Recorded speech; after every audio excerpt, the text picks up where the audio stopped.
Hi, I'm Kim, and you're watching Kim Wilson TV. My channel is dedicated to helping victims of narcissistic abuse escape, get free, and stay free. And today we're going to talk about whether or not the narcissist is salvageable, helpable. Can they be saved or cured?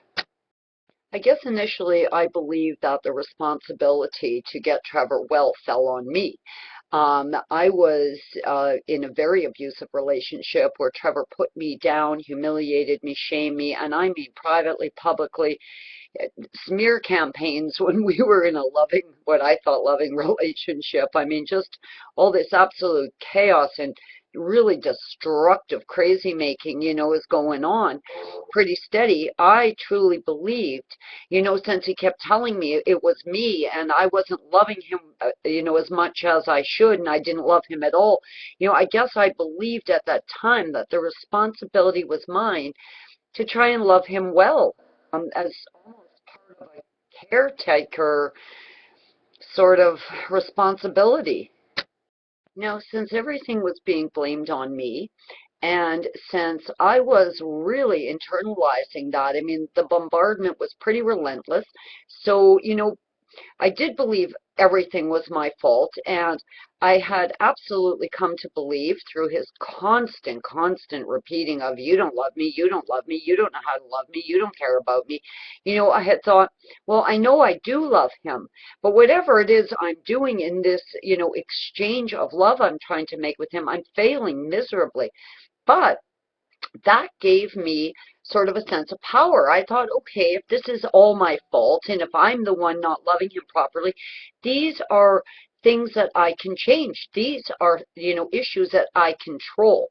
Now, there's no way to please the narc. There's no way to please your love. If you cut your own throat right in front of them, it wouldn't be enough. They'd be pissed because of the mess on the carpet. So ultimately, though, I truly did believe that this was something I had control and power over, and this was something I could change. And if I could just figure out how to stop fucking up everything I did in life, if I could just do one thing right, and if I could just love him properly, I would be able to love him well, and this would alleviate the problems that we were having.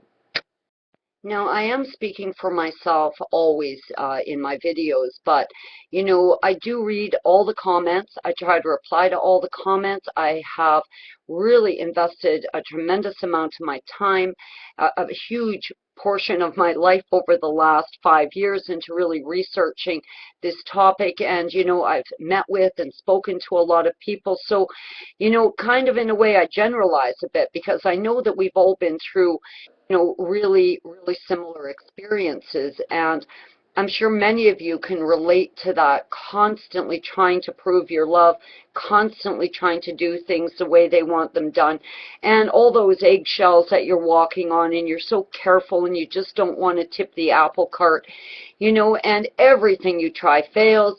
And they kind of tell you what'll make them happy, and you do that, well, you did that wrong too. And you're just going in circles and circles and circles of mindfuckery. And when you try and talk to them, they're flinging it back on you again, more projection of their guilt and shame, more gaslighting, more, now you're really challenging your perception of things. So in all of that, and your love, like someone you deeply love, you can just feel them slipping away, and you're just trying desperately to hang on, thinking, can I possibly just love him well? When you're in times of heavy abuse and, heavy gaslighting and manipulation and control, it's very, very hard to see the reality of the situation. But I think for many of us, certainly for me, there was a day of reckoning. There was a moment.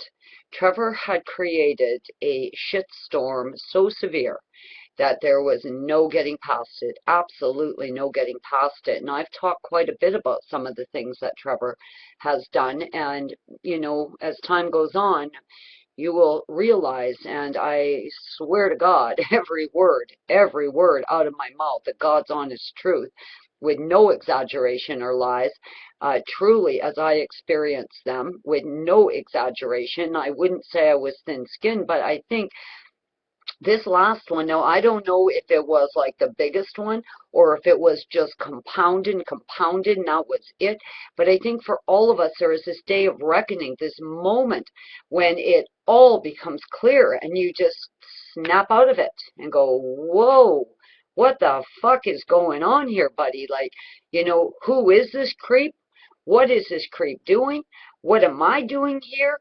And I think that's when we all really start to, plan that exit strategy, that almost moment of awakening. And for me, it was almost sheer panic. It was like, oh my God, like, how did I not see this fucking thing? Like, I'm to hearing it, like I'm drowning in it. I can't even get to shore. It's so thick and green and slimy, and I can't even breathe. But I think it all comes to us in its time. It's almost like in that moment of awakening when it starts to become clear to you and you realize that you are like chin deep in absolute toxic sludge and you got to get out of there. Like, I just remember for myself that day, I knew, oh God, I got to get out of here. It became my absolute and only focus.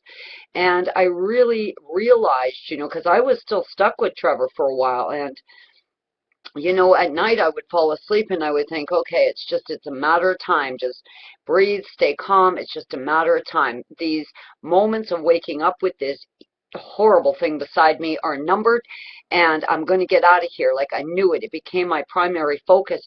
But I would lay and kind of reflect on that can I love him well thing, because it had absolutely become the focus of my entire life. Getting Trevor well had become the focus of my life. So when in a split second, that was no longer the focus of my life, I'll tell you, I was kind of at odds because I was like on a crusade, on a mission, really, this, flag held high. Well, I was going to fix this freak no matter what. And all of a sudden it was gone and the truth started pouring in. Now, the truth is this. My ex, Trevor, is suffering quite severely. It kills me when I say the narcissists are suffering from an ailment. Like, the narcissists don't seem to be suffering at all. Everyone else is suffering. But though this is an illness, they don't seem to be suffering from it, though they're the ones that have it. But in the end, Trevor is a covert narcissist. He's got a lot of other issues too, and I mean plenty, but that is at the core of who he is. Now, in very, very rare cases, something so, epic can happen in the narcissist's life that they will try to get some help. This is usually court ordered, by the way. They don't typically do it of their own free will. But, either way, they tend to be very, very manipulative, very controlling, very dominating of every situation. Of course, nothing about them is real or human. Everything is a fake facade. So, Trevor could easily, breeze his way through treatments, and end up twisting the psychologist's mind if he ever went. But he's never going. They rarely, rarely get help.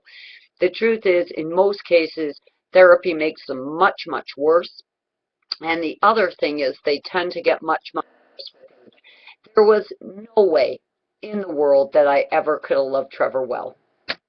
The real irony to this is, had I been able to, love Trevor well, he still did not have the capacity to love me back. I mean, it's just a brick wall after a brick wall after a dead-end road. There's nothing there. There's nothing you could have changed. There's nothing more you could have said. You were shit on in a way that is just horrendous, absolutely horrendous.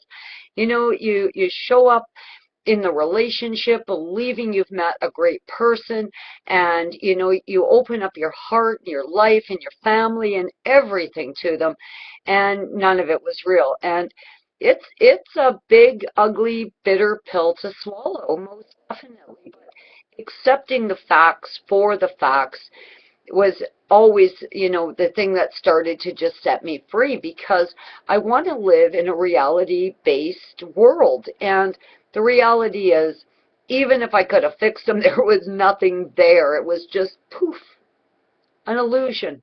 It's all an illusion.